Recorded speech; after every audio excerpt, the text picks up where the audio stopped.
Al-Muhaymin ismini o'qiyotgan edik, davom etkazamiz. Al-Muhaymin g'amxo'rlik qiluvchi, parvarish qiluvchi, tarbiyalovchi, ihota qiluvchi. Badavlat inson, katta tijorati bor. Daromadi ham katta. Qo'lida yuzlagan odamlar ishlaydi. 3 qavatli uyi bor. Ichida hamma yo'g'i bor. Baseynidan tortib garajgacha, to'pli bo'lidan tortib oshxonasi xizmatkorlarigacha hamma yo'g'i bor. Kutilmaganda, o'ylamagan joyda ajali keladi-da, vafot etadi. Mana endi bu hashamatda hammasidan ajrab qoladi. Mana endi uni uyi qabr. Qabr yo jannat bog'laridan bir bog' bo'ladi, yo do'zax chuqurlaridan bir chuqur bo'ladi. Birodarlar, Alloh taolodan taqvo qilish uchun, Alloh taolodan hayo qilish uchun qabrni eslab turish kerak. Ora-chorada qabristonga borib turish kerak. Qasd qilib to'xtab, kirib bir aylanib chiqish kerak. Toki Robbingizni esga soladi o'lim. Al-Muhaymin. Uning ilmini chegarasi nihoyasi yo'q, qudratini chegarasi yo'q. Hamma narsa uni huzuriga boradi, hamma ish uning qo'lida.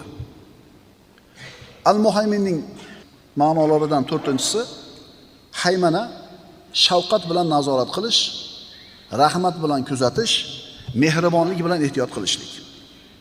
Haymananing bir ma'nosi: nazorat qilish, kuzatish, g'amxo'rlik qilish. Bolasi kasal bo'lib qolgan ona shu bolasini ustida qiladigan ishi haymana deyiladi. Kasal bo'lib qoldi, istamasi ko'tarildi. Nima qiladi? Doktorga telefon qiladi, dori olib keladi, ustida turadi. Injiqligiga qaramaydi, dorini ichiradi, qo'yingki, tuzatishga harakat qiladi. Onani o'zini kasal farzandiga mana shunday qattiq e'tibori, rahmati haymana deyiladi. Endi mana shu ishni siz bilan bizni sizda qilib turgan zot Al-Muhaymin bo'lgan Alloh subhanahu va taolo. Mehribon otani ham o'zini farzandining ustida haymanasi bo'ladi. Kim bilan yuribdi? Nima yeyapti? Nima kiyyapti? Uyga qachon kelyapti? Qachon ketyapti? Darsini bajardimi? Kimlar ulfati? Agar haqiqatan bu ota farzandiga muhabbati rost bo'ladigan bo'lsa, mana shunday nazorat qiladi. Bu nazorati qo'rqitish, bo'ysuндirish ma'nosida emas, balki rahm shafqat qilish, mehribonlik ko'rsatishlik ma'nosida bo'ladi. Haymanani birodarlar taqozosi mana shu bo'ladi. Endi Alloh taoloni Al-Muhaymin deyapmiz. Bandasiga bo'lgan rahmati, shafqati cheksiz. U bandalar o'zlariga mehribon bo'lgandan ko'ra Alloh ularga mehribonroq. Shuning uchun hech qachon o'zini bandasini Alloh taolo o'zini holiga tashab qo'ymaydi. Nazorat qiladi, kuzatadi, ularning foydasiga haris bo'ladi. 5-ma'nosi. Al-Muhaymin bo'lgan Alloh subhanahu va taolo o'zi nazorat qilib turgan, o'zini kuzatuvida turgan bandalarni himoya qiladi, saqlaydi. Mana aytdik, ota bolasiga mehribon, shuning uchun doim nazorat qilib turadi hamma yo'g'ini. Agar shu farzandi qilma degan ishini qilib qo'ysa, jazolaydi. Man qilgan ishlarga kirib qolgan bo'lsa, jazolaydi. Va mana shu jazolashligi otani shu farzandga bo'lgan mehribonligini dalaydi. Alloh ham bandasini kuzatib turadi. Shuning uchun undan biror bir xato sodir bo'ladigan bo'lsa, tezda jazolaydi. Chunki Alloh taolo Al-Muhaymin, bandasini ustida haymanasi bor. Haymana nima edi? Muhabbat, shafqat, rahmat ko'rsatishlik. 6-dan. Al-Muhayminning 6-ma'nosi. Agar sen Al-Muhaymin bo'lgan Alloh bilan birga bo'lsang, sen g'oliblardan bo'lasan. Al-Muhayminning ma'nolaridan bittasi shu. Astagfirullah. Yamhullohu riba va yurbis sadaqat. Alloh sudxo'rlikni foydasini yo'q qiladi va sadaqalarning foydasini ziyoda qiladi. Baqara surasi. Agar sen Al-Muhaymin bo'lgan Alloh bilan birga bo'lsang, moling omonda. Chunki sen ribodan uzoqsan-da. Ribodan uzoq bo'lganidan keyin Alloh taolo molingni saqlaydi. Agar sen Al-Muhaymin bo'lgan Alloh bilan birga bo'lsang, g'olibsan. Senga pokiza hayot beriladi. Chunki Alloh taolo Qur'onda va'da qilgan. Man a'rada an zikri fa inna lahu ma'ishatan donka. Kim meni eslatmamdan yuz o'girsa, bas u uchun tanglik hayoti bo'ladi. Tang hayot bo'ladi. Endi agar Alloh bilan birga bo'ladigan bo'lsang, senga pokiza hayot beriladi. E'tibor bersalar, meni eslatmamdan yuz o'girgan insonni kambag'al qilib qo'yaman, kasal qilib qo'yaman demayapti. Unga tang hayot beraman deydi. Endi tang hayot qanaqa hayot bo'ladi? Boy bo'lib turib ham, sog' bo'lib turib ham hayoti tang bo'lishi mumkin. Ammo sen al-Muhaymin bo'lgan Alloh bilan birga bo'lsang, senga pokiza hayot va'da qilingan. Agar sen al-Muhaymin bo'lgan Alloh bilan birga bo'lsang, senga nusrat, yordam, tavfiq keladi. Agar sen al-Muhaymin bilan birga bo'lsang, haqiqiy kuluvchilardan bo'lasan. Haqiqiy kulish qachon bo'ladi? Oxiridagi kulgi haqiqiy kulgi bo'ladi. Kofirlar bu dunyoda kuladi. Mo'minlar oxiratda kuladi. Haqiqiy kulgi oxiratdagi kulgi. Alloh taolay aytadi: "Va innahu kana fi ahlihi masrura." Albatta u kofir dunyo hayotida o'zini oilasida shod va xurram edi. Hamma yo'g'i zo'r. Yeyish-ichishi bemalol, tani sog', qo'lini qayoqqa uzatsa yetyapti, xursand. Kular edi hayotda. Endi mo'minlarchi? Qiyomat bo'ldi, hisob-kitob bo'ldi, jannatga kirdi. Alloh aytadi: "Va yanqalibu ila ahlihi masrura." Va o'zining jannatdagi ahli oilasiga shod va xurram holda qaytacak. Al-Muhaymin bo'lgan Alloh bilan birga bo'lsang. Nima degani bu? Men birgaman al-Muhaymin bilan desangiz bo'ldimi? Yo'q. Ana shu Alloh taolo buyurgan ishni qilsangiz, qaytarganidan qaytsangiz, taqvoga intilsangiz, Rasulullohning sunnatini mahkam ushlasangiz, demak Alloh bilan al-Muhaymin bilan birgasiz, binobarin siz g'oliblardan bo'lasiz. Haymananing katta ma'nolaridan ilm, qudrat, ishlarning oqibati, qo'shimcha ma'nolaridan shafqat, rahmat, omonat, intizom, davomiylik va nusrat. Mana qushning haymanasi. Ana shu jo'jasi ochilib chiqishi bilan uni ustidagi bir parvonaligini ko'ring. Tinmasdan ovqat olib keladi. Tinmasdan xizmatida bo'ladi. Xatardan himoya qiladi. Taomini, sharobini muhayyo qiladi. Mana shu qushning haymanasi deyiladi. Al-Muhayminning ma'nolaridan 7-si. Al-Muhaymin maxluqlarga xavfdan omonlik beradi. Mana Musa va Harun alayhimassalam bu ikkita ulug' payg'ambarni Alloh taolo Fir'avnning oldiga borib, uni haqqa da'vat qilishlikka buyurdi. Endi Fir'avn o'zini zamonasidagi eng katta zolim. Bu payg'ambarlar aytishdi. Astagfirullah. Qala robbana innana naxofu an yafruta alayna aw an yatgha. Ular aytishdi, Parvardigor, dar haqiqat biz agar uni senga iymon keltirishga chaqirsak, u shoshqaloqlik bilan bizni azobga giriftor qilishidan yoki battar tug'yonga tushishdan xavfdamiz. Xavotirimiz bor, qo'rqyapmiz dedi. Alloh nima dedi? Qala la taxofa. Qo'rqmanglar. Innani ma'akuma asma'u va ara. Men sizlar ikkovlar bilan birgaman. Eshitib, ko'rib turaman. Al-Muhayminning ma'nolaridan bittasi mana shu. Omonlik beradi xavfdan. Mana shu Alloh taolo omonlik beradi, saqlaydi degan ma'no Alloh taoloning Al-Mu'min ismida ham bor edi. Mana shu o'rinda Al-Mu'min ismi bilan Al-Muhaymin ismini ma'nosi bir-biriga yaqin bo'lyapti. Kuzatib turadi Alloh taolo bandalarini va o'zi nazorat qilib turgan bandalarini omonlikka chiqaradi, xavfdan saqlaydi. Onasi bilan turgan yosh bolani tasavvur qiling. 2 yashar, 3 yashar. Onasini qo'lini mahkam ushlab olgan, bir qadam jilmaydi, tamomiy xotirjam deydi. Qo'rqmaydi, xavotir yo'q. Sabab onasi yonida turibdi-da. Onasi unga mehribonligini biladi-da. Endi Alloh sizga mehribonligini bilsangiz-chi. Aytdik, mehribon ota, g'amxo'r ota bolasidan bir xato sodir bo'lsa, uni jazolaydi. Shu ishni takrorlamasligi uchun, xatoga kirmasligi uchun. Chunki yaxshi ko'radi-da. Mana endi al-Muhaymin bo'lgan Alloh taolo ham mu'minlardan xato sodir bo'lsa, toyilishlik sodir bo'lsa, ularni balolarga uchratadi. Bir hikmat sababli.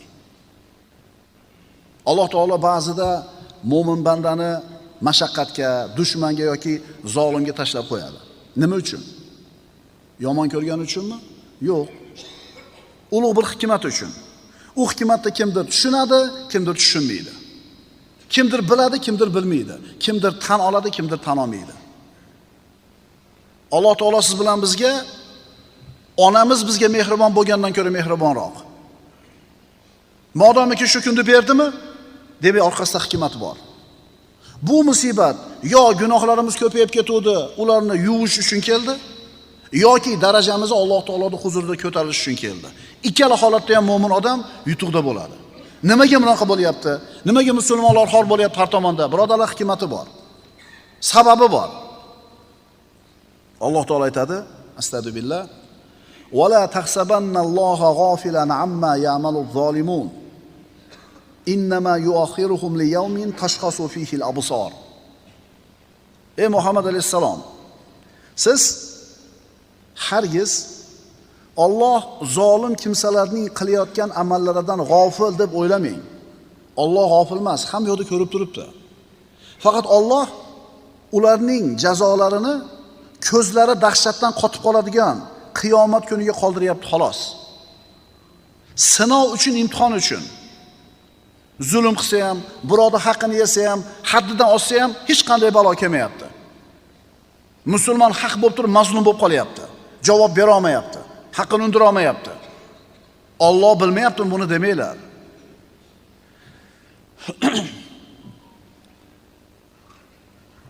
Bir katta tijorat do'konini tasavvur qilinglar.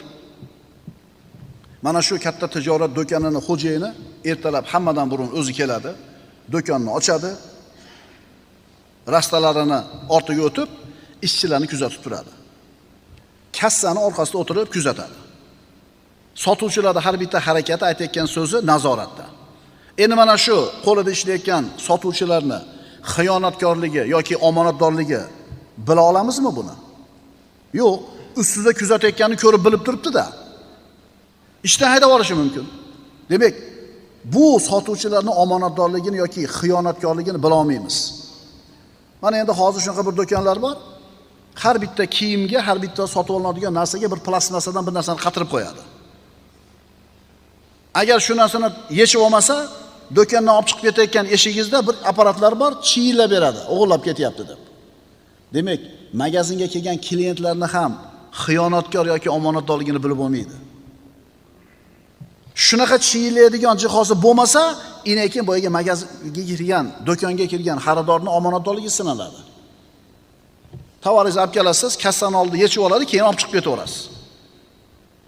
Endi boyaga do'konda egasi kassani ochib qo'yib, do'kondan chiqib ketdi nariga do'konga. Sotuvchi ko'rdi, kassa ochiq turibdi. Mana endi boyaga sotuvchining xiyonatkorligi yoki omonatdorligi sinaladi.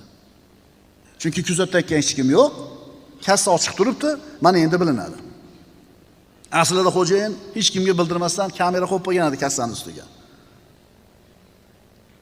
Xo'jayinda shunday chiqib ketishligi g'aflat deyiladimi? G'ofillik deyiladimi? Yo'q. U atay qilish deyiladi, o'zini g'aflatga solish deyiladi. Bu g'aflat nima? Umuman bexabar bo'lishlik, g'aflatda bo'lishlik. Bilmaslik, bexabarlik bilan o'zini bilmaslikka solishda orasida farq bor. Bu xo'jayinni qilgan ishi. Ishchilarni o'zini holiga tashlab qo'yish degani. Shu bilan sinaydi. Alloh taolo aytayapti: zolimlarni qilayotgan ishidan Allohni g'ofil demanglar. O'zini holiga tashlab qo'ydi sinash uchun. Jazosi nimaga bu dunyoda bermadi? Darrov qiyomat kuniga olib qo'ydi. Shuning uchun birodarlar, agar Alloh taolo bandalarga mana shunday bandalarni o'zini holiga tashlab qo'ymasa, imtihon qilishlikka imkon bermasa, sinovga fursati bo'lmasa, ularning kimisi kim ekanligini qayoqdan bilib olardik biz? Mana kassa ochiq turibdi, xo'jayin yo'q. Mana endi shu yerda sotuvchini omonatdorligi sinalar edi. Shuning uchun birodarlar, Alloh taolo bizni bir narsani qilma degan bo'lsa, demak o'sha narsani qilishga bizga imkoniyat bor-da. Shu bilan sinalyapti inson. Masalan, sizni toqatingizdan tashqari bo'lgan, sizni qo'lingizdan kelmaydigan ishni qilma demadi. Masalan, quyoshning nurini to'smanglar. Quyoshning issiq yerga kelishiga qarshilik qilmanglar demadi, sababi qo'limizdan kelmaydi bu ish. Yoki yer o'qini aylanishiga xalaqit qilmanglar dedimi? Demadi, chunki bu qo'limizdagi narsa emas. Endi bir narsani qilishdan Alloh qaytardimi? Demak, mana shu narsani qilishga imkoniyatimiz bor. Shuning uchun Alloh taolo sinashga shu narsani qaytardi. Masalan, zino qilma dedi. Tarozidan urma dedi. O'g'illik qilma dedi. Yolg'on gapirma dedi. Ha, bular qo'limizdan keladi. O'shuning uchun man qildi. Shuning uchun ayrim odamlar Alloh taoloni g'ofilda bo'lishadi.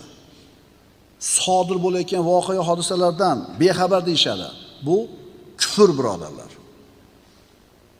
Alloh taolo bandalarni o'zini holiga tashab qo'yapti, ularni sinashlik uchun. Alloh bormi, adolat bormi, musulmonlar qatl qilinyapti, boyligi talon-toroj qilinyapti, Alloh ko'rmayaptimi, bilmayaptimi? Alloh hamma yo'da ko'rib bilib turibdi, birodarlar. Bo'lgan hamma narsani Alloh biladi. Bo'layotgan hamma narsani Alloh bilyapti, kelajakda bo'ladigan ishlarni ham hammasini biladi. Bularni bari bir hikmat uchun, imtihon uchun.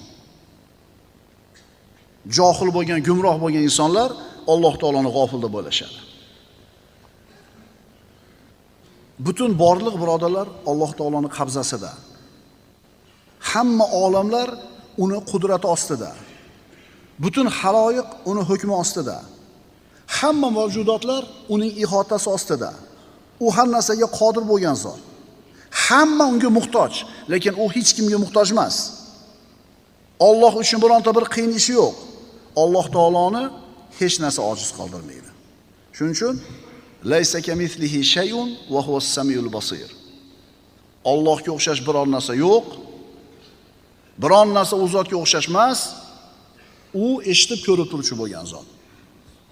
Shuning uchun al-muhaymin bo'lgan Robbing bilan birga bo'l, hukmiga itoat qil, sodiq quli bo'l, albatta g'olib bo'lasan. Dushman har qancha kuchli, qudratli bo'lmasin, har qancha texnologiyasi bo'lmasin, har qancha bo'lmasin, baribir hammasi Allohning qabzasida. Ularning qo'lidagi hamma imkoniyat ham Allohning ixtiyorida. Shunday bo'lyaptimi? Demak, Alloh izn beryapti shunga. Agar Alloh izn bermasa, ko'zini ochib yuma olmaydi ular.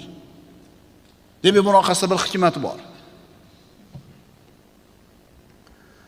Allohning payg'ambari Hud alayhissalom qavmi u zotning da'vatini qabul qilmaganidan keyin, adovati dushmani qattiqlashgandan keyin dushmanligi nima dedi? Astagfirullah, fakiduni jami'an thumma la tunzirun.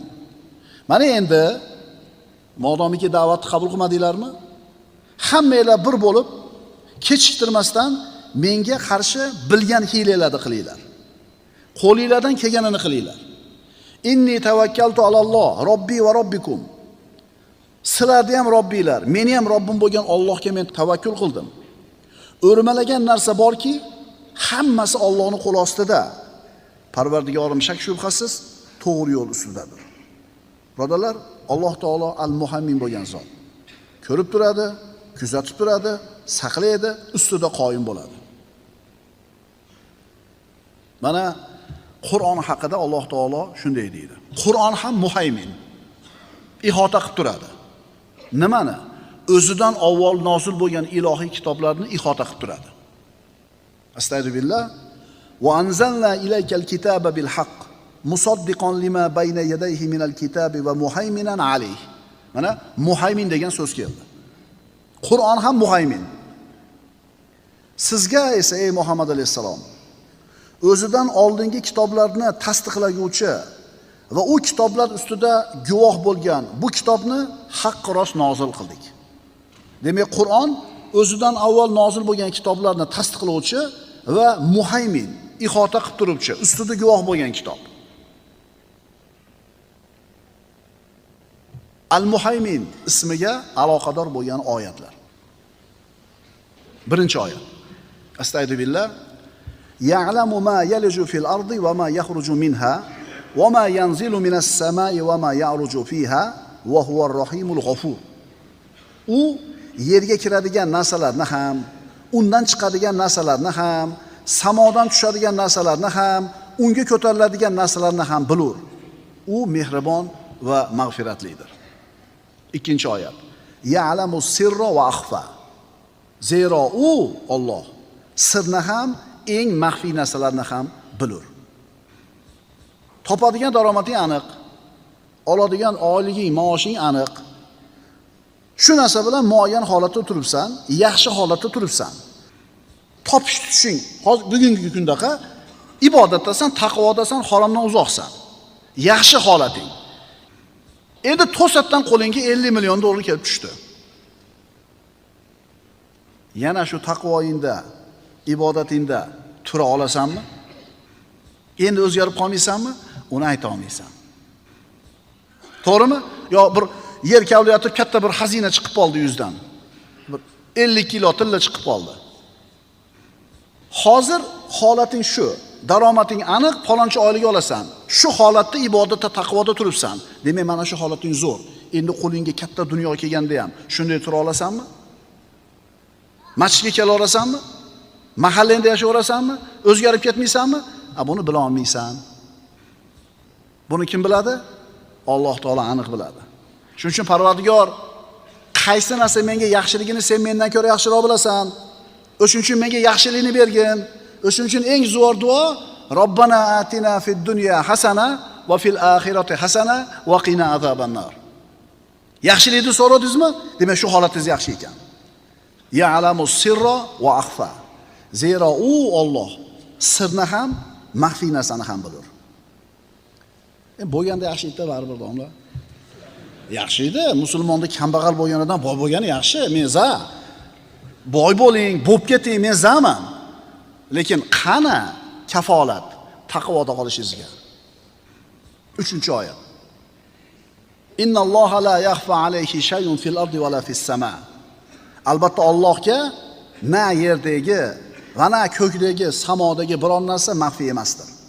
U narsa kattami, kichikmi, yangimi, eskimi, jismmi, javharmi, arazmi farqi yo'q. Alloh taolo hamma yerda bilib turadi. Niyatingizni ham bilib turadi. 4-oyat. Ya'lamu xoinatal a'yun. Alloh ko'zlarning xiyonatini ham bilur. Ko'p qavatli imoratda 10-etajda turibsiz. Ro'parazdagi imoratda 10-etajida yarim-yalang'och ayol balkonga chiqdi. Uni ko'rayotganingizni hech kim bilmaydi. Ko'zingizga tiyganingizni ham, loq qilib qarab turganingizni ham hech kim bilmaydi, Allohdan boshqa. Shunda nima qilasiz? Ko'zingizga tiyasizmi yoki tomosha qilib turaverasizmi? Mana shu xiyonatni hech kim bilmaydi. Alloh bilib turadi. Chunki Alloh taolo ihota qilib turadi, nazorat qilib turadi, kuzatib turadi, chunki al-muhaymin bo'lgan zot. Zarurat bo'ldi, bir ayolni erkak tabib ko'rishga to'g'ri kelyapti. Musulmon tabib, zarurat bo'ldi. Ana shu og'riyotgan a'zosinigina ko'rishlikka haqqi bor. Endi shu yerda avratiga, boshqa joyga qarab qo'yganingizni, o'sha tabibni qarab qo'yganligini kim biladi? Hech kim bilmaydi Allohdan boshqa. Ya'lamu xoinatal a'yun. Alloh ko'zlarning xiyonatini biladi. Saratonda roza tutasiz. Rosa chanqagansiz. Uyga kirasiz peshinda. Uyda muzdek suv turib talading deydi. Nima to'sadi sizni o'sha suvni ichishdan? Allohga bo'lgan iymonmi? Alloh taolo hamma yerda bilib turadi degan iymonmi? Ya'lamu xoinatal a'yuni va ma tukhfis sudur. Birodarlar, agar biz al-muhaymin bo'lgan Alloh bilan birga bo'lsak, g'olibmiz, saqlanganmiz, tavfiqqa egamiz, saodatlimiz, kuchli, quvvatlimiz, hayotimiz pokiza. Alloh taolo aytadi hadis qudusiyda: Men podshohlarning egasi va podshohlarning podshohiman. Podshohlarning qalblari meni qo'limda. Albatta agar bandalar menga itoat qilishsa, ularning podshohlarining qalblarini ularga nisbatan yumshoq va rahmatli qilib qo'yaman. Podshohlarni o'zini xalqiga qilayotgan muomalasi bandalarni Alloh bilan qilayotgan muomalasiga bog'liq. Va albatta bandalar agar menga osiy bo'lishsa, podshohlarning qalblarini ularga nisbatan qahrli va nafratli qilib qo'yaman. Shuning uchun Alloh taolo aytayapti, podshohlarni qarg'ashlik bilan o'zlaringizni ovora qilmanglar. Podshohlarni qarg'ab o'zinglarni ovora qilmanglar. Ularga salohiyatni tilab duo qilinglar. Bas ularning salohiyati, podshohlarning salohiyati sizlarning salohiyatinglar bilandir. Alloh taoloni bandalarga qilayotgan muomalasi, bandalarga bo'lgan rahmati yoki g'azabi podshohlarga qilayotgan muomalasidan bilinadi. Shuning uchun podshohni qarg'amanglar. Podshohni qarg'amanglar. Podsho Alloh taoloni sizlarning ahvolatiga qarab turib beradigan nimasi, yo mukofoti, yo jazosi. Bas ularning salohiyati sizlarning salohiyatingiz bilandir. Al-Muhaymin ismi, birodarlar, Alloh taoloning bu ismi Qur'oni Karimda bir o'rinda vorid bo'lgan. Astagfirullah. Huvallohu allazi la ilaha illa huval malikul quddusus salamul mu'minul muhayminul azizul jabbarul mutakabbir subhanallohi amma yushrikun. Hashr surasi. U Alloh shunday zotdirki, hech qanday iloh yo'q. Faqat uning o'zi bordir. U yolg'iz podshohdir. Barcha ayb va nuqsondan pok, salomatdir. O'zi xohlagan bandalarini dunyo balo ofatlari va oxirat azobidan omon qilguvchidir. Bandalarning amallarini ko'rib kuzatib turguvchidir. Al-Muhaymin qudrat sohibidir, bo'yin sundirguvchidir, tanho kibr egasidir. Alloh ularning, mushriklarning shirklaridan pokdir. Demak, Alloh taoloning Al-Muhaymin ismi Qur'oni Karimda bitta oyatda vorid bo'lgan. Payg'ambarimiz sollallohu alayhi vasallamning hadislarida bu ism vorid bo'lmagan. Mana endi Al-Muhaymin ismining lug'aviy ma'nosi. Al-Muhaymin kalimasi haymana fe'lidan ishtiqoq qilib olingan. Haymana ehtiyot qilish, g'amxo'rlik qilish, parvarish qilish, birov haqida qayg'urish, nazorat qilish, hukmron bo'lish, boshqarib turishlik ma'nolarini bildiradi. Demak, Alloh taolo Al-Muhaymin deganida boshqarib turuvchi, ehtiyot qiluvchi, g'amxo'rlik qiluvchi degan ma'nolarni bildirar ekan. Al-Muhaymin ismini mana ma'nolaridan. Alloh Al-Muhaymin, Ar-Raqib, Ash-Shahid. Buni ma'nosi qanaqa? Astagfirullah, ya'lamu sirra va akhfa. U Alloh sirni ham, eng maxfiy narsalarni ham bilur. Al-Muhaymin bo'lgan Robbimiz subhanahu va taolo shunaqa zotki, na osmonda va na yerda u zotga biror narsa maxfiy emas. Alloh taolo hamma narsani biladi. Oshkorasini ham, maxfiysini ham. Siz biladigan narsangizni ham biladi. Siz bilmaydigan narsangizni ham biladi. Sizga ma'lum narsani, maxfiy narsani ham biladi. Niyatingizni ham biladi. Hayolingizga nima kelib ketdi? Uni ham biladi. Hayolingizda nima turibdi? Buni ham biladi. Hayolingizga nima keladi? Uni ham biladi. Oxirgisini siz bilasizmi? Hayolingizga nima kelganini bilasiz, esdan chiqmasa. Hozir nima turganini bilasiz, lekin hayolingizga sal turib nima kelishini bilasizmi? Alloh uni ham biladi. Masalan, bir ishni qilib, shundan bir yaxshi natijaga erishmoqchisiz. O'sha ishni qilib, o'zingiz kutgan yaxshi natijaga erishishlik uchun sizda aniq, puxta, ishonchli ma'lumot bo'lishi kerak. Ma'lumot bor bo'lishi kerak. Shunda ishingizni nazorat qilasiz.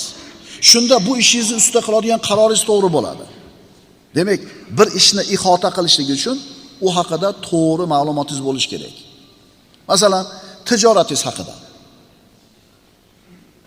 Foyda qilyapman-da o'ylayapsiz. Nazaringizda foyda bo'lyapti. Konteynerda yuk kelyapti, sotyapsiz, kelyapti, sotyapsiz. Nazaringizda foyda bo'lyapti. Foyda qilyapman deyapsiz, lekin aniq emas ma'lumotingiz. Zarar qilayotgan bo'lishingiz mumkin. Ammo ma'lumotingiz noto'g'ri bo'lganligi uchun bilmayapsiz bu narsani. Demak, bir ishni idora qilib, ihota qilib boshqarishlik uchun, to'g'ri boshqarish uchun bu ish haqida to'g'ri ma'lumotingiz bo'lishi kerak. Alloh taolo idora qilayotgan, boshqarayotgan bu koinot haqida hamma ma'lumot to'g'ri. Ikkinchidan,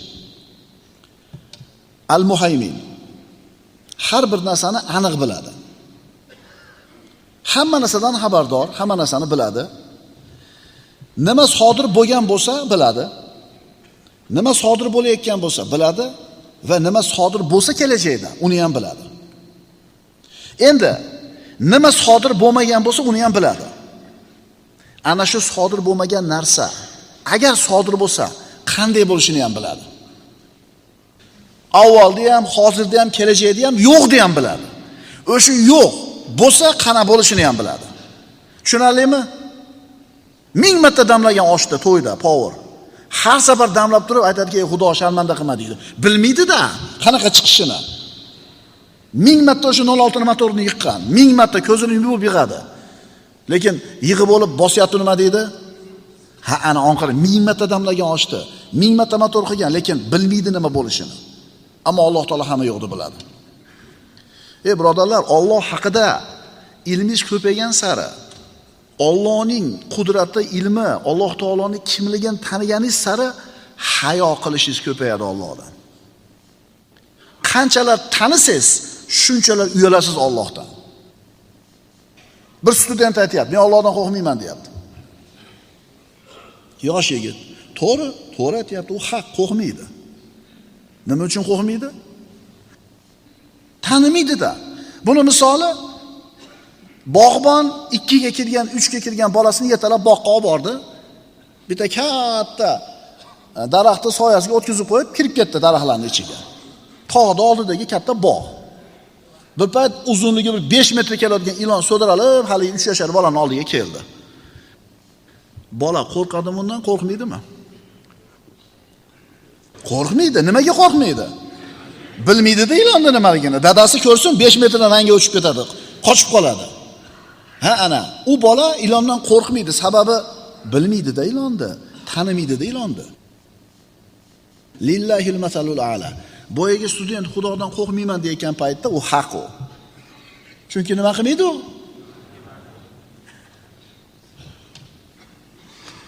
Bas al-Muhammin bo'lgan Robbimiz Alloh subhanahu va taolo kuzatib turuvchi, ko'rib turuvchi, eshitib turuvchi. O'y hayollarimizdan xabardor. Esimizdan chiqib ketgan narsalarni biladi. Nafsini holatidan boxabar. Sirini ham, oshkorini ham biladi. Yolg'iz qolgandagi ishlarini ham biladi. Odamlarda oldi qilayotgan ishini ham biladi. Niyatini bilib turadi. Demak, Alloh taoloning siz bilan biz haqimizdagi ilmi mutloq. Butun borliq haqidagi ilmi mutloq. Chunki u al-Muhammin bo'lgan zot. Vallohu bi kulli shayin alim.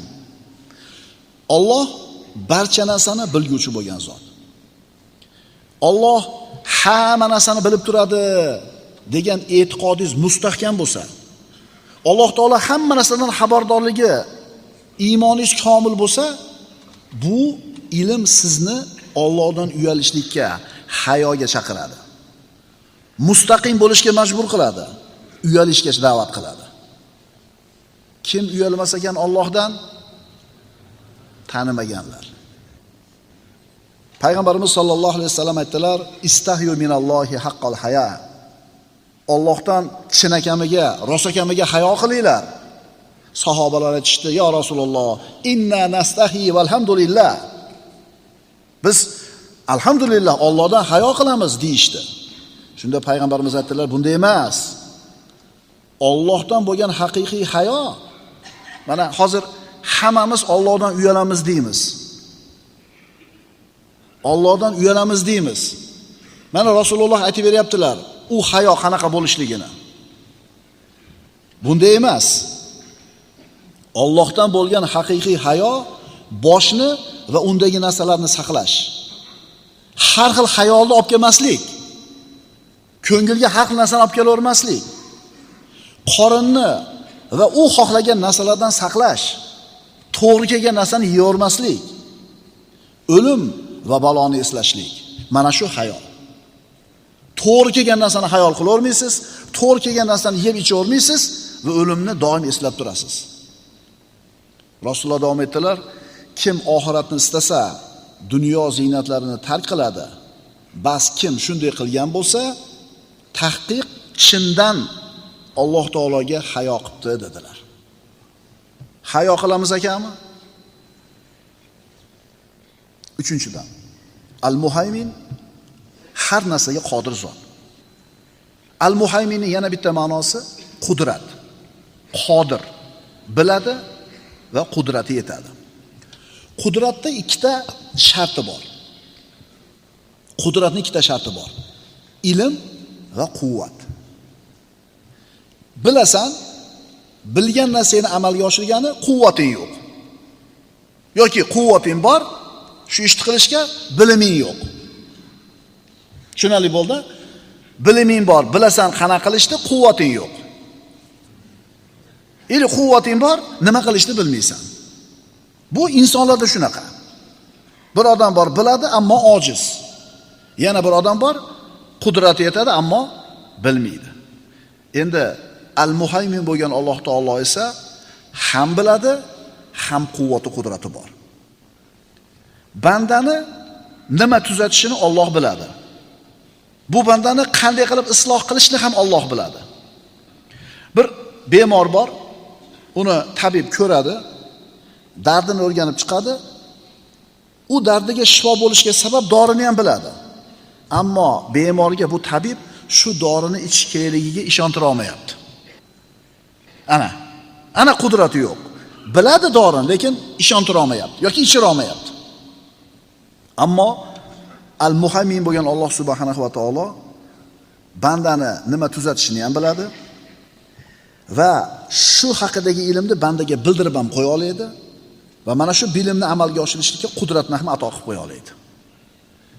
Sizni nima tuzatishini ham biladi, shu bilimni sizga bildirib ham qo'ya oladi, shuni amalga oshirishlikka quvvatni ham beradi. Masalan, vesni ozaytirish kerak. Ves ozayish kerak, bilamiz.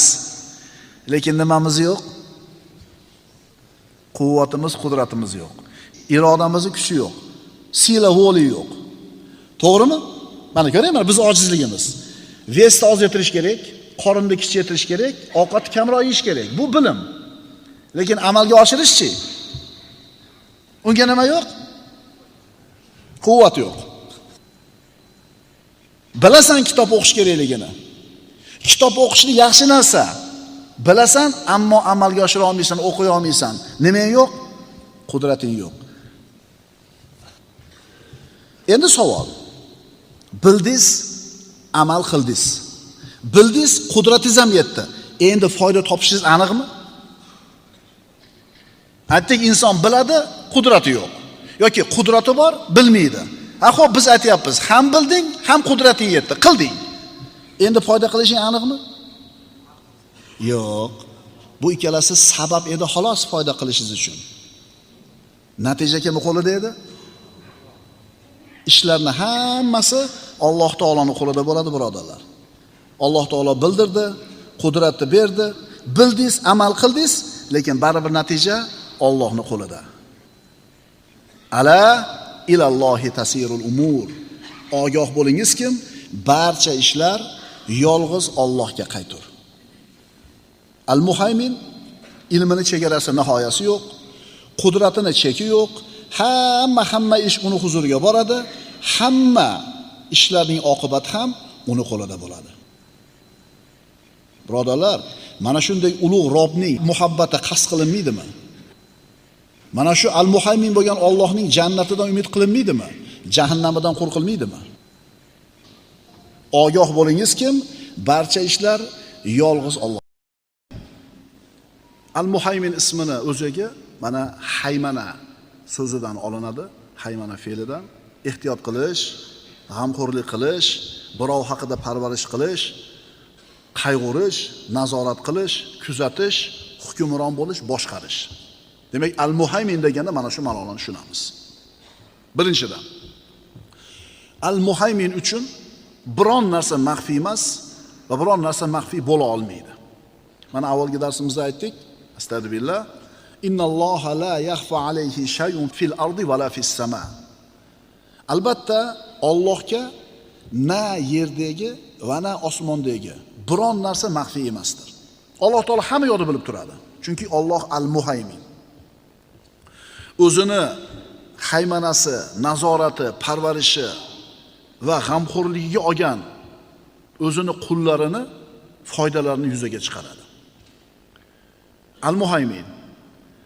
Hamma ishlarning oqibati uni huzuriga qaytadi. Hamma ishlarning oqibati uni huzuriga qaytadi. Alloh taolo aytayapti: "Ala ilallohi tasirul umur." Ogoh bo'linglar, hamma ishlar Alloh taologa qaytadi.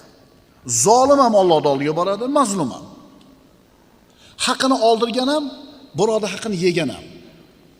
Qon oqizgan ham, qoni oqizilgan ham. O'zini qudratida, kuzatuvida, g'amxo'rligida, parvarishda bo'lganlarni Alloh taolo saqlaydi, himoya qiladi. Mana Qur'onda Alloh subhanahu va taoloning mana shu ismiga aloqador bo'lgan bir qancha oyatlar bor, o'qiymiz. Lahu muaqibatun min bayni yadayhi va min xalfihi yahfazunahu min amrillah. Uning, ya'ni har bitta insonning oldida ham, ortida ham ta'qib qiluvchi farishtalar bo'lib, ular Allohning amri bilan uni saqlab, muhofaza qilib tururlar. Har bitta odamni himoya qilib turgan farishtalari bo'ladi. Oldidan ham, orqasidan ham himoya qilib turadi. Kishi qanchalik taqvoli, halol, Alloh rozi bo'lgan banda bo'lar ekan, bu saqlaydigan farishtalari shuncha ko'p bo'ladi. Uni ta'qib qiluvchi, saqlovchi farishtalari bor. Ikkinchi oyat. Innalloha la yaxfa alayhi shay'un fil ardi va la fis sama.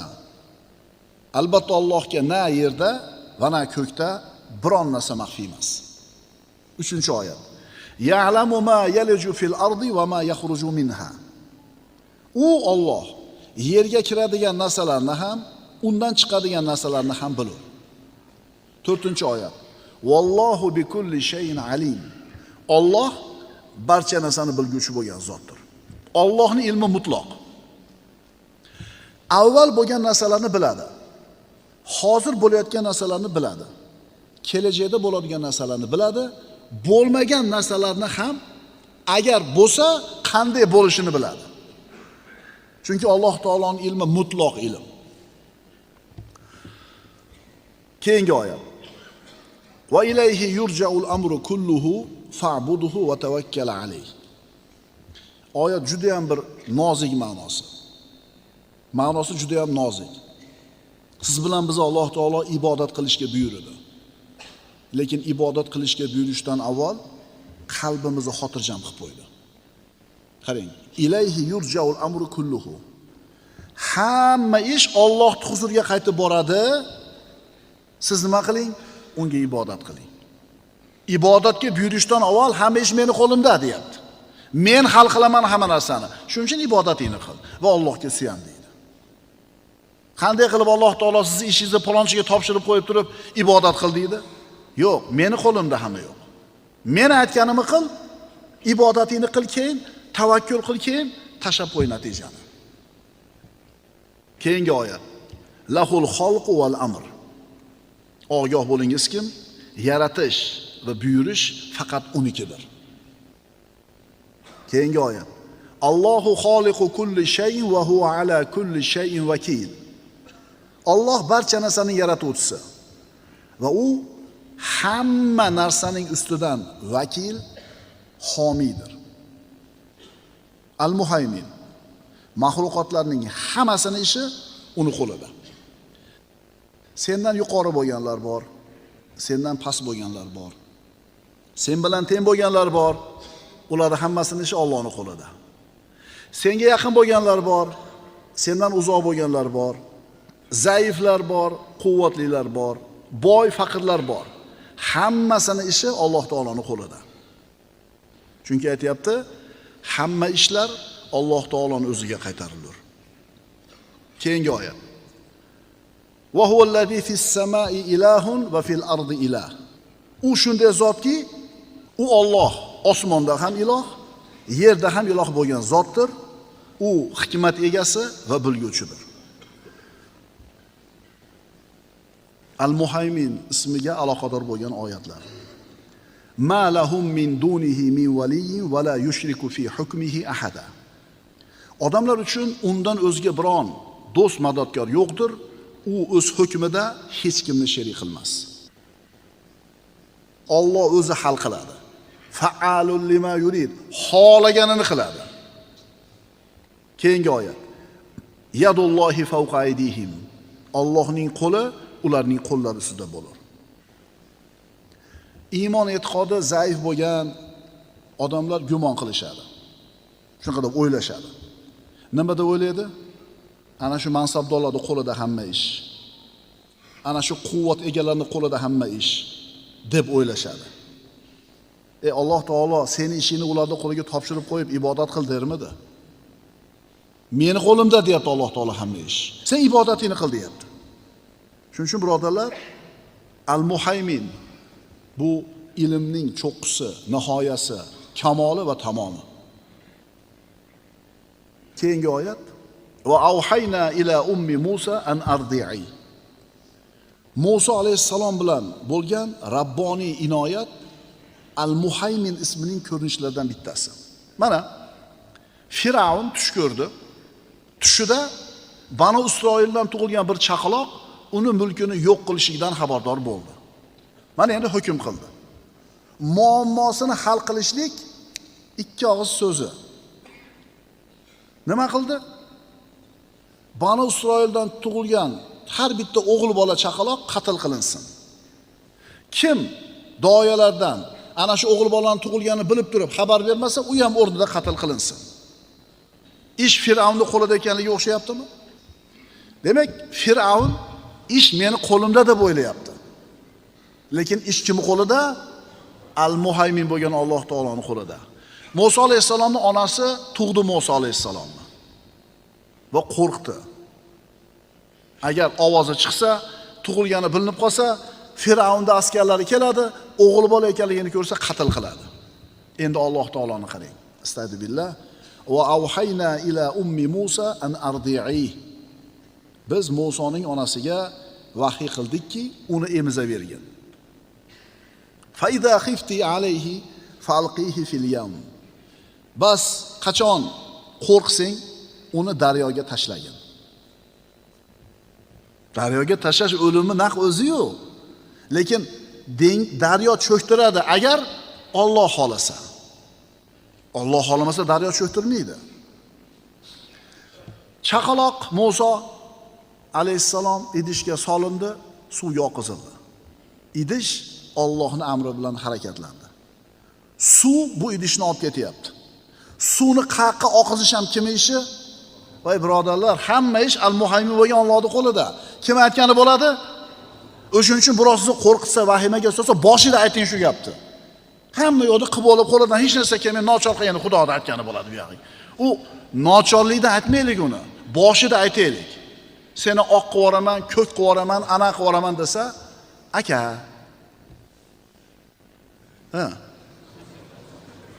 Ha, o'sha. Aka, osmon qo'lingizda bo'lsa tashlab yuboring. Allohning aytgani bo'ladi. Muhimi harom ish qilmayapman. Muhimi Allohning aytganidan chiqmayapman. Undan keyin nima bo'lsa Allohning xohishi bo'ladi deysiz. Oyatning davomini qarang.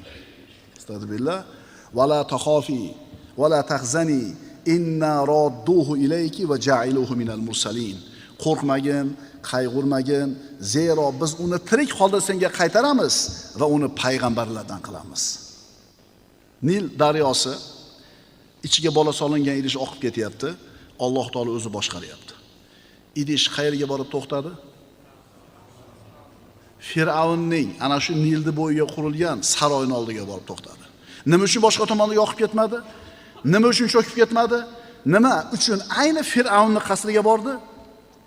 O'zi aslida bolam ana shu zolimni qilichiga tushib qolmasin deb turib oqizganmidi? Endi Allohning xohishini qarang. Shu Firavunning halokatiga sabab bo'ladigan odam Firavunning qasrida katta bo'lish kerak. Bu kimning xohishi? Ana shu bolani qatl qilishni o'ziga maqsad qilgan Firavunning holini tomosha qilingki, Alloh taoloning qudratini tomosha qilingki, bor qudratini shu bolani o'ldirish uchun sarf qiluvdi, Allohning xohishi boshqa edi. Ayni o'zini qasrida katta bo'ldi. Shuning uchun Allohning xohishi hamma xohishdan ustun bo'ladi. Alloh xoladi nimani? Shu Fir'avnni Muso alayhisalom sababidan halok bo'lishini va shunday bo'ldi. Shu vaqtda Fir'avnning ayoli daryoda sohiliga keldi, haligi bolani ko'rdi, Alloh qalbiga muhabbat solib qo'ydi. Nima dedi? La taqtuluhu asa an yanfa'na. O'ldirmanglar buni. Shoyat bizga bir foydasi tegib qolsa. Shu bilan tirik qoldi. Shuning uchun birodarlar, Allohning xohishi hamma xohishdan ustun. Uni mulkida uni o'zini xohishidan boshqa hech kimning xohishi bo'lmaydi. Chunki hamma ish al-Muhaymin bo'lgan Alloh taoloning qo'lida. Alloh xolasa, agar seni o'zining haymanasiga olsa, o'zini himoyasiga, parvarishiga, g'amxo'rligiga olsa, arzimagan sabab bilan katta musibatdan saqlab qo'yadi. Ana Payg'ambarimiz sollallohu alayhi vasallam Abu Bakr Siddiq bilan g'orda o'tirganlarida ana shu mushriklar bilan payg'ambarimiz o'rtasida o'rgimchakda 4 yil bor degan rivoyatlar bor. Agar Alloh halok qilishini xohlasa-chi, arzimagan narsa sabab bo'ladi. Ana oxir zamonga bo'lganda Yajuj Majujga hech kimning quvvati yetmaydi qarshi turgani. Yer yuzini tamomiy egallaydi, fasodga to'ldiradi. Alloh taolo nima qiladi? Bo'ynidan bir qurtni chiqarib qo'yadi, shu qurt hammasini halok qiladi. Bu oyatda ikkita buyruq bor. Ikkita qaytariq bor, ikkita bashorat bor. Bu Qur'onning kalomdagi e'jozi, mo'jizasi. Birinchi buyruq an ardi'ay, emizgin. Ikkinchi buyruq fa'alqihi fil yam, daryoga oqizgin. Birinchi qaytariq la tahofi, qo'rqmagin. Ikkinchi qaytariq vala tahzani, mahzun bo'lmagin. Endi ikkita bashorat qoldi. Inna radduhu ilayki, birinchi bashorat. Men tirik qaytarib beraman qo'lingga bolangni. Ikkinchi bashorat va ja'iluhu minal mursalin, uni payg'ambarlardan qilaman. Yo Alloh, bu qanaqa e'joz, qanaqa mo'jiza. Lug'atdagi bir ulug' mo'jiza.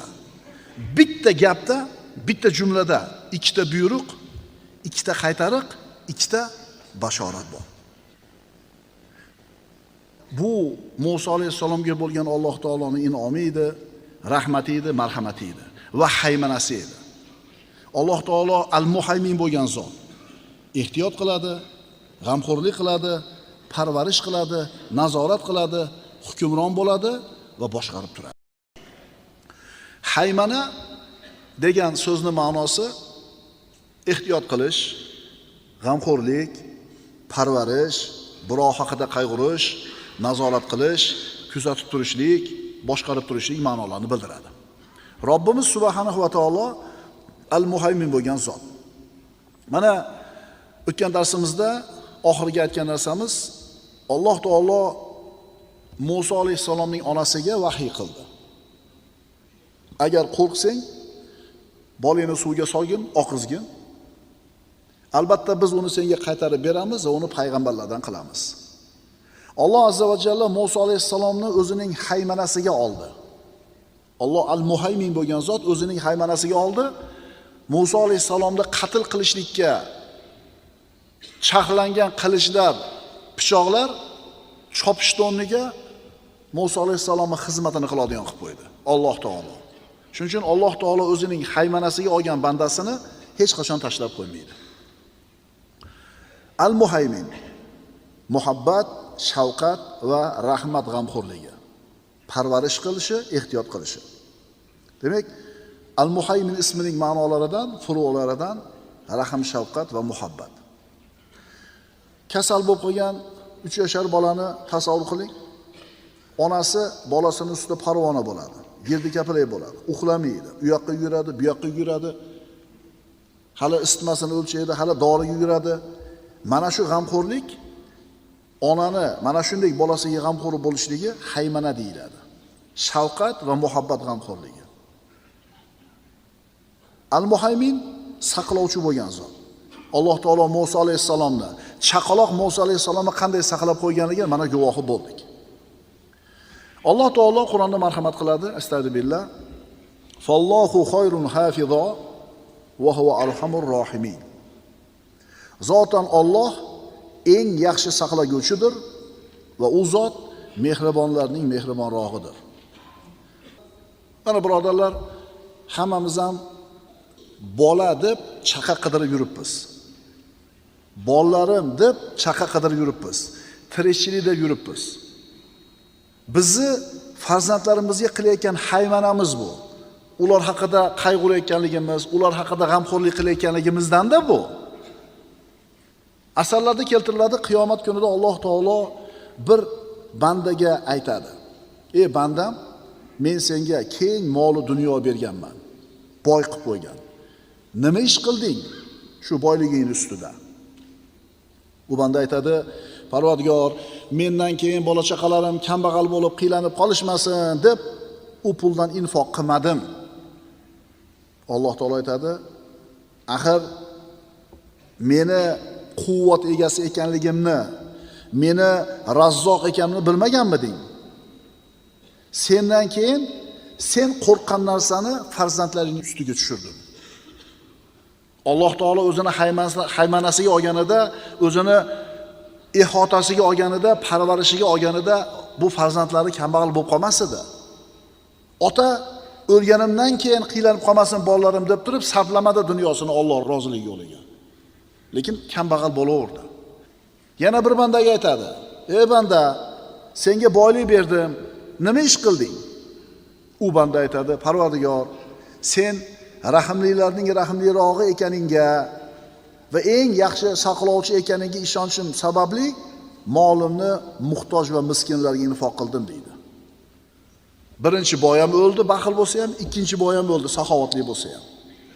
Alloh taolo aytadi: "Sendan keyin bolalaringni saqlovchi o'zimman." Kahf surasiga qaytamiz. Xizr alayhissalom, Musa alayhissalom ikkala payg'ambar bir devorni tikka qilib urib qo'yishdi.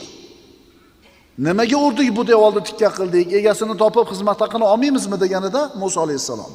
Xizr alayhissalom aytdi: "Bu devor ikkita yetim bolani devori edi.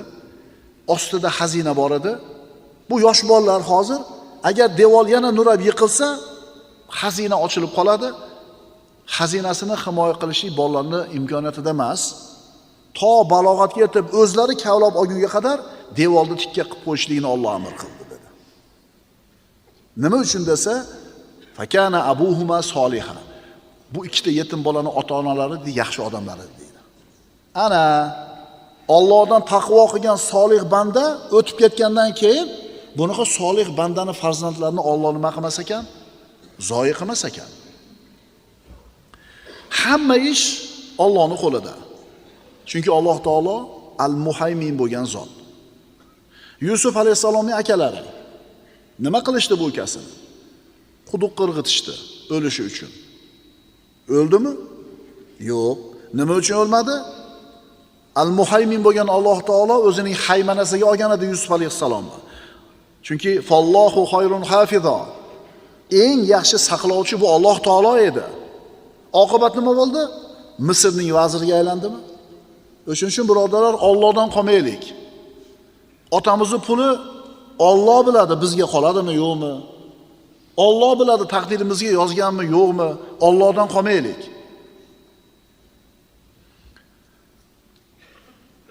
Mana shu Yusuf alayhissalom qissasida Alloh taolo aytadi: "Astagfirullah. Vallohu g'olibun ala amrihi, valakinna aktharon nasi la ya'lamun." Alloh o'z ishida g'olibdir, lekin odamlarning ko'pi buni bilmaydi. Akalari nima hiyla qilishdi? Alloh aytgani bo'ldi. Hali tug'ilmagan Musa alayhisalom chaqaloqni o'ldirgani Fir'avn o'zini zamonasidagi eng kuchli podshoh harakat qildi. Banu Isroildan tug'ilgan har bitta chaqaloq qatl qilindi. Lekin vallohu g'olibun ala amrihi, Alloh o'zini ish ustida g'olib. Nima bo'ldi? Ana shu Fir'avnning halokatiga sabab bo'ladigan Musa alayhisalom Fir'avnning saroyida katta bo'ldi. Chunki Alloh aytgani bo'ladi-da. Endi musulmon kishi Alloh taoloning mana shu go'zal ismlaridan o'ziga ulush nasibi olishligi kerak. Siz rahimli bo'lsangiz mahluqotlarga, mana shu amalingiz bilan Ar-Rohim bo'lgan Allohga yaqin bo'lasiz. Agar siz adolatli inson bo'lsangiz, mana shu ishingiz bilan Al-Adl bo'lgan Robbingizga yaqinroq bo'lasiz. Agar hikmat bilan ish tutadigan bo'lsangiz, Al-Hakim bo'lgan Robbingizga yaqin bo'lasiz. Valillahil asmaul husna fad'uhu biha. Mana shu go'zal xulqlarga ega bo'lib, shu go'zal xulqlarni o'zimizda paydo qilishlik biz uchun vasila. Bizni Allohga yaqin qiladigan vasila bo'ladi. Astagfirullah. Ya ayyuhallazina amanu taqulloha va butaghu ilayhil vasilata. Ey mu'minlar, Allohdan qo'rqingiz va unga yaqin bo'lish yo'lini izlangiz, vasilani izlangiz. Mana shu go'zal ismlardan o'zimizga ulush olamiz. Ana shu xulqlarni o'zimizda paydo qilamiz.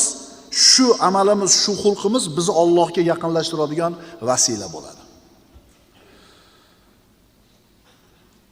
Mo'min banda, musulmon banda al-muhaymin bo'lgan Robbisidan boshqalarga qarab yuzlanmasligi kerak. Agar siz Robbingizni qanday ulug' zot ekanligini, uni muhaymin ekanligini biladigan bo'lsangiz, boshqalarga suyanmay qo'yasiz. Boshqalarga suyanmaysiz, ishonmaysiz, umid bog'lamaysiz, qo'rqmaysiz. Mana shu joyda birodarlar, ikkita bir nozik ma'no bor. Allohni go'zal ismlaridan olgan ulushing bilan o'zingni bezaysan. Ikkinchisi, faqatgina uni o'ziga iqbol qilasan. Alloh taolo al-muhaymin bo'lgan zot. Bandalari, mahluqotlari haqida ilmi komil. Rahbar bo'lgan, boshqaruvda bo'lgan bir odam mana shu boshqaruvi to'g'ri, muvaffaqiyatli bo'lishi uchun qo'l ostidagilar haqida qo'lida to'liq ma'lumoti bo'lishi kerak. To'g'ri informatsiyasi bo'lishi kerak. Xo'p, ota oilani boshqaryaptimi? Demak, oila a'zolari haqida to'liq ma'lumotga ega bo'lish kerak.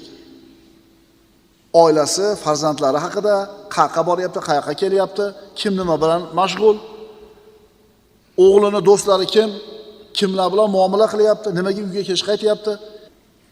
Agar farzandlari haqida, oilasi haqida mana shu ma'lumotlari to'g'ri bo'lmasa, ularni ustiga yurgizadigan siyosati ham to'g'ri bo'lmaydi. Biz bu yerda hali bo'yin sundirishlik, qahr qilishlik nazoratini aytmayapmiz. Mehribonlik, rahim, shafqat, muhabbat nazoratini aytyapmiz, birodarlar. Demak, oilani to'g'ri idora qilishlikda, farzandlarni to'g'ri tarbiya qilishlikda qo'limizda ma'lumotlarni sahih bo'lishi juda ham muhim. Chunki sizga noto'g'ri ma'lumot kelib qolgan bo'lsa, tekshirilmagan noto'g'ri ma'lumot kelib qolsa, sizni qabul qiladigan qaroringiz ham noto'g'ri bo'ladi. Shuning uchun aytyapmiz, rahbar odam, ota odam to'g'ri ma'lumotlarga ega bo'lishligi kerak bo'ladi. Mana Sulaymon alayhissalom oldiga hudhud qushi uchib keldi. Saba mamlakatidan. Kelib falon holatda ekan, ularning malikasi bor ekan, katta arshi bor ekan, Allohni qo'yib quyoshga sig'inishar ekan dedi. Ma'lumot keldi. Sulaymon alayhissalom darrov ishondimi? Nima dedi? Qola sananzur. Ko'ramiz. Asadaqta am kunta minal kadibin. Sen rost so'zladingmi yoki yolg'onchilardan bo'ldingmi? Ha ham demayapti, ishonib darrov, yo'q ham demayapti, ishonmasdan. Balki ko'ramiz deyapti. Shuning uchun ota o'zini oilasida, rahbar o'zini korxonasida, muallim o'zini sinfida to'g'ri ma'lumotlarga ega bo'lishligi juda ham muhim. Al-Muhaymin ismidan olishimiz kerak bo'lgan muhim nuqtalardan bittasi mana shu. Hikmatli boshqaruvda ma'lumotlarni ahamiyati qanchalar muhim ekaniga payg'ambarimiz sollallohu alayhi vasallamning hayotidan bitta misol. Badr kunida payg'ambarimiz sollallohu alayhi vasallam meni amakim Abbosni qatl qilmanglar dedilar. Bo'ldi. Mana Badr g'azotining avvalida muboraza bo'ldi. Muborazada Utba ibn Robiya, Shayba ibn Robiya, Valid ibn Utba. Bu uchalasi qatl qilindi, muborazaga chiqib. Bu uchalasi musulmonlarning safida turgan Abu Huzayfani otasi, ukasi va amakisi edi. 3 ta jigaridan ajrab turgan Abu Huzayfaga Rasulullohning buyrug'i keldi. Rasulullohning amakisi Abbosni o'ldirmaymiz ekan. Bu yerga alamda turgan sahoba achchiq ustida, "Ha nima? Bittamizni otasi, inisi, amakisi qatl qilinadi-yu, Abbos qatl qilinmas ekanmi? Vallohi agar peshonamdan chiqsa yuziga qilib uraman" dedi. Rasululloh sollallohu alayhi vasallamning buyrug'iga ochiq qarshi gapirdi. Payg'ambarimiz sollallohu alayhi vasallam hijrat qilib ketganlarida Makka dan Madinaga Abbos ibn Abdul Muttolib Makka da qolgan edi. U musulmon edi. Rasulullohning buyrug'i bilan qolgan edi. Makkaning xabarlarini, Qurayshning xabarlarini Rasulullohga yetkazib turar edi. Agar Quraysh bilan birga kelmasa Badrga, sir oshkor bo'lib qolar edi. Shuning uchun birga kelgan edi. Shuning uchun payg'ambarimiz aytgan edi, amakimni o'ldirmanglar deb. Amakimni o'ldirmanglar, u musulmon desa yana sir oshkor bo'lib qoladi. O'ldirmanglar demasa, musulmonlar qatl qilib qo'yishi mumkin. Shuning uchun o'ldirmanglar dedi. Mana endi hamma ishlar tamomiga yetib, tafsilotlar ma'lum bo'lgandan keyin Abu Huzayfa roziyallohu anhu aytgan so'zga qattiq pushaymon bo'ldi. Chunki kelgan ma'lumotni to'liq tekshirib, sirini, haqiqatini bilmasdan turib, gapirib yuborgan edi. Falonchi anaqa ekan desalar, darrov hukm qilib yubormaslik kerak-da. Rasululloh aytganlar, seni oldinga bitta odam, bir kishi bitta ko'zi o'yilib kelsa, meni ko'zimni falonchi o'ydi desa, narigini ustidan hukm chiqarmagin, shoshilmagin, u ham kelsinchi, ehtimol uni ikkala ko'zi o'yilgandir. Shuning uchun shoshmaylik akalar, ukalar. Demak, mohir rahbarning qo'lida tekshirilgan aniq ma'lumotlar bo'lishligi kerak. Bolangizni yurish-turish o'zgarib qoldi. Qo'pol bo'lib qoldi. Gap qaytaryapti. Namozlarga beparvo. Birdaniga qo'lida pul paydo bo'lib qoldi. To'satdan katta-katta mashina minib qoldi. Qaysi puliga? To'satdan katta biznesga kirishib ketdi. Qayerdan? Uyiga kech kelyapti, ozib ketdi, semirib ketdi va hokazo. Yana rahbar buyurgan buyrug'ini amalga oshirishligini nazorat qilishligi kerak. Agar buyursa-yu buyrug'iga amal qilinmasa, buyrug'i bajarilmasa, bunaqa buyruqda qadr bo'lmay qoladi. Mana shu rivojlangan mamlakatlarda qaraydigan bo'lsak, nimani ko'ramiz? Juda ko'p sabablar bor rivojlanishiga ularni. Shulardan bittasi buyruq chiqarildimi, hamma bajaradi. Yo'qsa yo'qmasa bajaradi. Shuning uchun ular rivojlanib ketdi. Bergan buyrug'ingizni nazorat qilib, uni bajarilishligini tahqiq qilishligingiz ham mana shu haymananing ma'nolaridan bittasi ekan. Yana rahbar odam, birodarlar, rahbarlarga tegishli narsalarda o'zi boshqarayotgan odamlardan ustun bo'lish kerak. Agar usta bo'lsa hunarida, ilm bo'lsa ilmda. Agar ustun bo'lmasangiz, ularni haymana qila olmaysiz. Maktabda direktori agar ilmiy saviyasi qo'lidagi o'qituvchilardan baland bo'lmaydigan bo'lsa, muallimlar uni to'g'atmaydi. Shuning uchun rahbar odam, bir jamoatda boshqarayotgan odam o'zini sohasida qo'l ostidagilardan ustun bo'lishligi kerak bo'ladi. Yana muammolarni hal qilish qobiliyati dominant odamning muhim xususiyatlaridan. Muhaymin insonda, mana shu haymana qo'lida bor bo'lgan insonda mana shu muammolarni hal qilishlik qobiliyati ham bo'lishligi kerak. Bunaqa qudratning ikkita sharti bor. Birinchisi ilmiy qismi, ikkinchisi amaliy qismi. Muammoni hal qilish uchun avval muammo haqida ilmingiz bo'lish kerak. Endi bu muammoni hal qilgani strategiyangiz, rejangiz bo'lishligi kerak. Aks holda bu odam o'zi boshqarayotgan joyini vayron qiladi. Yana rahbar odam, boshliq odam qo'l ostidagilarni talablarini qondira olishi ham kerak. Agar qondira olmaydigan bo'lsa, bu rahbarning quvvati ketib qoladi. Masalan, ota oilada. Agar ishlamasa, bekarchi bo'lsa, nochor bo'lsa, yalqov bo'lsa, oila a'zolarini ehtiyojlarini qondira olmaydigan bo'lsa yoki shaxsiyati zaif bo'lsa, siyosati yo'q bo'lsa, farzandlar itoat qilmay qo'yadi. Farzandlar kim itoatiga o'tib ketadi? Badavlatroq, uylarga ko'proq foyda keltira oladigan tomonga olib ketadi. Unga ta'sir o'tkazadigan tomonga o'tib ketadi. Ammo otani biz aytgandek topish tutish o'rnida bo'lsa, siyosatda qattiq yurgizsa, o'zi mahkam, mustahkam shaxsiyat bo'ladigan bo'lsa, itoat qilinadi. Endi birodarlar, bu yerda biz pul topayotgan otani bolalari quloq solmaydi, otasiga demoqchi emasmiz. Kambag'alligi ikki xil bo'ladi. Taqdir kambag'alligi, yalqovlik kambag'alligi. Taqdir kambag'alligi tushunarli. Alloh taolo har qancha ishlamasin, har qancha harakat qilmasin, faqir deb yozib qo'ygan uchun boyimayapti. Biz bu kambag'allikni aytmayapmiz. Biz yalqovlik bilan kambag'al bo'lgan otani aytyapmiz. Tushunarlimi? Xo'p, pul topmayapti, katta pul topmayapti ota. Lekin taqvoli, shaxsiyati kuchli, siyosatini mahkam ushlagan odam bo'ladigan bo'lsa, pul topmasa ham bolalar quloq soladi. Chunki bunaqa ota Allohni tanitsa bolalariga, Allohni tanigan bolalar otasini puli bor yo'qligiga qaramaydi. U meni otam deydi, jannatimning bitta eshigi deydi. Tirikchilik bilan shug'ullanmasdan doim masjidda o'tiradigan bir odam.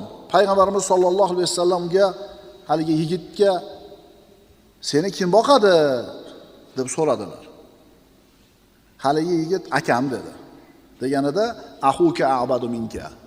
Akang sendan ko'ra ibodatliroq ekan dedilar. Tushunarlimi? Demak, ota farzandlariga, ota oilaga gapi o'tish uchun mana shunday bir shaxsiyat bo'lishligi kerak. Muhaymin rahbar bo'lgan kishi qo'l ostidagilar bilan qilayotgan muomalasida shafqatli, mehrli bo'lishligi kerak. Agar shunday bo'lmaydigan bo'lsa, hech qachon ularning qalbiga ega bo'la olmaysan, ularni ihota qila olmaysan. Mana shu Amerika dunyodagi eng ko'p mashina ishlab chiqaradigan mamlakatlardan edi. Tarixda bir davr bo'ldi. Amerikaning o'zida minilayotgan mashinalarning 60 yoki 70% Yaponiyada ishlab chiqarilgan mashinalarligi aniq bo'lib qoldi. Dunyodagi eng ko'p ishlab chiqaradigan mashinani davlatda Yaponning mashinasi ko'payib ketdi. Bu Yaponning mashinasi Amerikaning mashinasidan afzalligi, texnik tomonlardan ustunligi emas ekan sabab. Sababni qidirib qarasa, Yaponiyada ishlaydigan ishchi kelajagiga kafolangan ekan. Ishida xuddi direktorni kuyovida his qilar ekan o'zini. Kompaniyaning daromadiga bir qismiga sherik ekan. O'shuning uchun uni o'zini ishiga bo'lgan munosabati boshqacharoq ekan. Ana shu yaponiyalik katta mashina kompaniyaning direktori ishchilar bilan birga o'tirib ovqatlanar ekan. Orada mehr bor ekan. Ishchilarning puxtaligi, ishiga vijdonan yondashining sababi shu edi. Natija ham shunga yarasha bo'ldi. Sizni yaxshi ko'rib, sizga hurmati, haybati bo'lib turib bo'yinsunishi bitta narsa, sizdan qo'rqib, ishdan haydab yuborishingizdan, oyligini qirib qo'yishingizdan ishlashligi, bo'yinsunishi ikkinchi narsa. Shuning uchun atrofimizdagilar, birodarlar, rahbar bo'lsak, o'zlarini biz bilan birga bo'lganda foyda ko'rishlarini his qilish kerak. Shunda bizga fidoyi bo'ladi, xizmatda qoyim turishadi. Bu najahul haymana, muvaffaqiyatli boshqaruvning belgisi deyiladi. Al-muhaymin boshqaruvchi insonga uni qo'l ostidagilari yaxshi ishlarda taqlid qilsa, ana shu rahbarga ulardan ham ulush bo'ladi. Chunki ota namozda doimligini farzandlar ko'rsa, haromdan taqvo qilayotganligini ko'rsa, farzandlar albatta otaga taqlid qiladi. Xush, ana shu yaxshi taqlid uchun ota o'zi o'sha yaxshi ishni qilib turib savob olsa, unga taqlid qilgan farzandlaridan savob ham otasiga albatta yoziladi. Agar buni teskarisi bo'ladigan bo'lsa, ota ichsa, cheksa, namoz bilan ishi bo'lmasa, farzand shu narsani ko'rib taqlid qiladigan bo'lsa, qana bo'ladi? Otaga bunaqa otaga taqlid qilgan osiy farzandlarning o'zi ham gunohkor, mana shu yo'lda ko'rsatib bergan ota ham gunohkor bo'ladi. Xulosa, Alloh taoloning Al-Muhaymin ismidan qanday ulush olamiz? Sen birodar ota sifatida, muallim sifatida, rahbar sifatida. Qo'l ostingdagilar ustida muhammiy bo'lishing kerak. Bu nima degani? Ularning holidan xabardor bo'lish, ularga shafqatli, muhabbatli bo'lish, ularni hidoyatda bo'lishiga haris bo'lishing degani. Chunki qiyomat kunida har bittamiz qo'l ostimizdagilar haqida mas'ul bo'lamiz. Rasululloh aytganlar: "Kullukum ro'in va kullukum mas'ulun an ro'iyatihi." Har biringlar boshliqsizlar va har biringlar qo'l ostidagilar haqida ham mas'ulsizlar. Aqulu qawli hada va astaghfirulloha li va lakum. Innalloha va malaikatahu yusalluna alan nabiy.